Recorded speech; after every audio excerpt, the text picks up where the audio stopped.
We're looking at the first parliaments in the period of about 1230 to 1265. It's a time when King John has died, his son Henry III is now on the throne as a 9-year-old, and the Magna Carta has been reissued when he comes to the throne and also when he comes of age.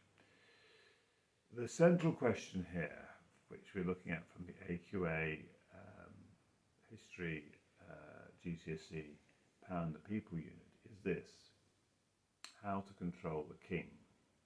And actually it's true today. How do we control governments? God has instituted governments for our benefit.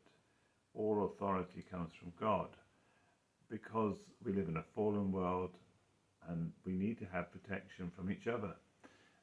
Classically, the book Lord of the Flies talks about what happens to a group of school children if they have no adult authority figures. The reality is we are not noble savages, as Rousseau suggested. We're actually fallen creatures made in the image of God. And therefore governments and authorities are there to protect us. But there is a real sense in which those authorities can themselves become overbearing, unresponsive to the needs of the people, and ultimately not as effective in pursuing God's design for governments and authorities. And so the establishment of the first parliaments is the medieval world's attempt to try and understand how do we control the role of the king, and ultimately the role of any authority that's over us. And so the establishment of the first parliaments was this sort of first attempt to manage the person who has technically the authority, the king.